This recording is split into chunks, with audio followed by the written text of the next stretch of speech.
Selamat berjumpa kembali dalam layanan audio Sahabat Seperjalanan. Hari ini adalah hari Kamis 3 April 2025. Tema renungan saat teduh kita dengan judul Rindu yang Kudus. Firman Tuhan terambil dalam Roma. Pasal yang pertama ayat 8 sampai dengan ke-11. Pertama-tama aku mengucap syukur kepada Allahku oleh Yesus Kristus atas kamu sekalian. Sebab telah tersiar kabar tentang imanmu di seluruh dunia. Karena Allah yang kulayani dengan segenap hatiku dalam pemberitaan Injil anaknya adalah saksiku bahwa dalam doaku aku selalu mengingat kamu. Aku berdoa semoga dengan kehendak Allah aku akhirnya beroleh kesempatan untuk mengunjungi kamu. Sebab aku ingin melihat kamu untuk memberikan karunia rohani kepadamu guna menguatkan kamu. Mari kita berdoa. Bapa yang di dalam surga, biarlah kami belajar untuk merindukan, mengharapkan, menginginkan, mencita-citakan sesuatu yang kudus, yang benar dan indah di mata Tuhan. Dalam nama Tuhan Yesus kami berdoa, amin. Sahabat seperjalanan yang dikasihi Tuhan, kalau berbicara tentang sebuah orientasi hidup atau fokus hidup, maka yang fokus yang kita arahkan untuk menjadi tatapan mata kita, mimpi kita, raihan tangan yang kita ingin harapkan untuk didapatkan, maka itu yang kita rindukan, yang kita perjuangkan.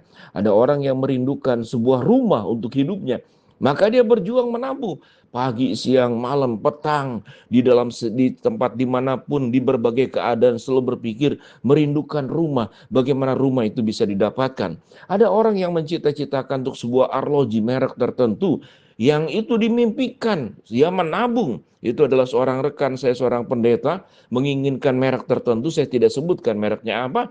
Dia menabung sampai kemudian mendapatkannya, dan sewaktu mendapatkannya, dari kerinduan ingin mendapatkan sampai kemudian bisa membelinya, itu bahagianya luar biasa. Kerinduan itu berbicara tentang harapan, kerinduan itu berbicara tentang keinginan untuk memiliki, kerinduan itu berharap apa yang dimimpikan itu menjadi sebuah kenyataan. Tetapi kita berbicara tentang rindu yang dimiliki oleh Paulus. Paulus merindukan, apa yang dirindukannya? Pertama adalah hidupnya itu bisa berkenan kepada Allah. Hidupnya itu bisa menjadi milik Kristus dan kemudian dipersembahkan kepada Kristus sepenuhnya sebagai Tuhan Juru Selamat yang dilayaninya. Sehingga Paulus berkata, aku berlari-lari mencapai garis akhir untuk mendapatkan mahkota. Itu yang dirindukan. Apalagi yang dirindukan oleh Paulus, bagaimana jemaat-jemaat yang dilayani oleh dirinya mengalami pertumbuhan iman. Sehingga dikatakan, pertama-tama aku mengucap syukur kepada Allahku oleh Yesus Kristus atas kamu sekalian. Sebab telah tersiar kabar tentang imanmu di seluruh dunia. Tentu kita tahu dengan jelas Paulus berpindah-pindah tempat dalam mengabarkan Injil. Berkenaan dengan jemaat di Roma, kalau kita lihat pada pasal yang pertama, ayat yang pertama. Dari Paulus, hamba Kristus Yesus yang dipanggil menjadi rasul, dikuduskan untuk memberitakan Injil Allah. Injil ini telah dijanjikannya sebelumnya dengan perantara nabi-nabinya dalam kitab-kitab suci tentang anaknya yang menurut daging diperanakan dari keturunan Daud dan menurut Roh kekudusan dinyatakan oleh kebangkitannya dari antara orang mati, dan bahwa ia adalah anak Allah yang berkuasa, Yesus Kristus Tuhan kita. Dengan perantaranya kami menerima kasih karunia dan jabatan rasul untuk menuntun semua bangsa supaya mereka percaya dan taat kepada namanya. Ayat kelima menyatakan kerinduan Paulus adalah agar semua bangsa menerimanya, Kristus Yesus sebagai juru selamat dan Tuhan mereka masing-masing. Sehingga aku ingin menuntun semua bangsa supaya mereka percaya dan taat kepada namanya. Kamu juga termasuk di antara mereka. Kamu yang telah dipanggil menjadi milik Kristus. Ini berbicara kepada jemaat di Roma. Kepada kamu sekalian yang tinggal di Roma, yang dikasihi Allah, yang dipanggil dan dijadikan orang-orang kudus, kasih karunia menyertai kamu dan damai sejahtera dari Allah Bapa kita dan dari Tuhan Yesus Kristus. Itulah kerinduan Paulus. Kalau boleh dikatakan siang, malam, pagi, petang, yang dipikirkan oleh Paulus adalah bagaimana menjalankan kehendak Allah.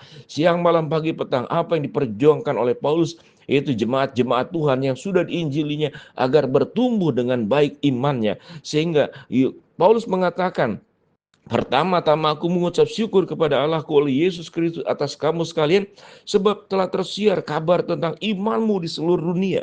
Iman jemaat di Roma, dan Rasul Paulus kemudian rindu untuk bertemu kembali dengan jemaat di Roma, untuk memberikan yang namanya itu karunia rohani kepadamu guna menguatkan kamu. Berbicara tentang karunia rohani, ada banyak aspek, baik itu pengajaran, mungkin karunia berdoa, karunia melayani, karunia berbuat kasih, diakonia, diakonos, dan karunia-karunia yang lain. Artinya Paulus punya kerinduan memperlengkapi jemaat di Roma agar menjadi anak-anak Tuhan yang semakin baik.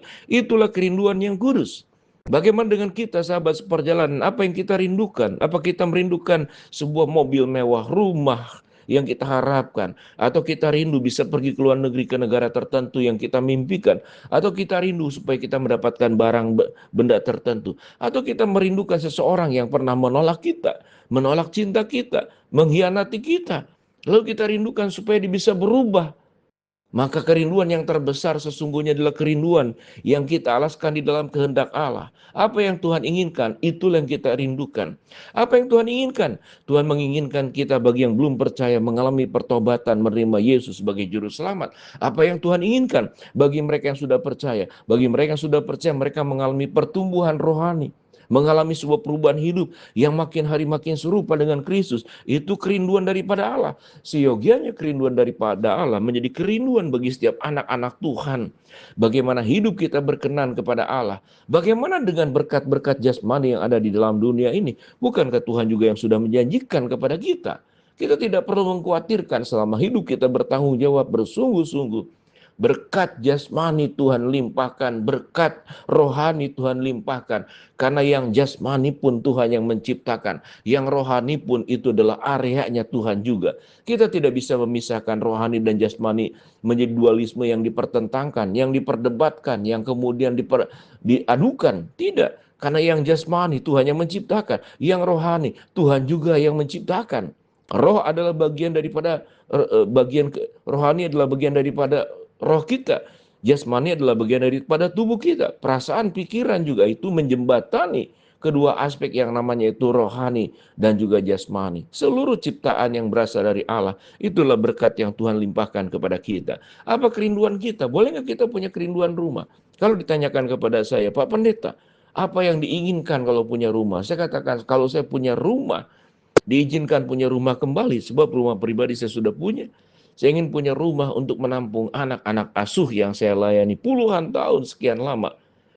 Ratusan anak asuh yang sudah dibimbing, baik yang dibantu secara rohani, yang dibantu secara finansial, yang dibantu pertumbuhannya secara karakter, yang dibantu pertumbuhannya supaya bagaimana mengenal dengan Allah. Maka harapan dan mimpi saya, biarlah kalaupun punya rumah, aku punya rumah dalam kekudusan, rumah buat anak yatim piatu, buat rumah buat para lansia, kaum manula yang terabaikan, yang tidak terurus oleh anak-anaknya. Dan Tuhan izinkan, kalau saya bisa melayani seperti demikian. Kalau berbicara tentang rumah, kalau punya kendaraan bagaimana? Beberapa kali tentu memberikan motor-motor second buat anak-anak asuh karena mereka sudah berangkat remaja, sudah 17 tahun, sudah punya KTP, dibuatkan untuk buat SIM.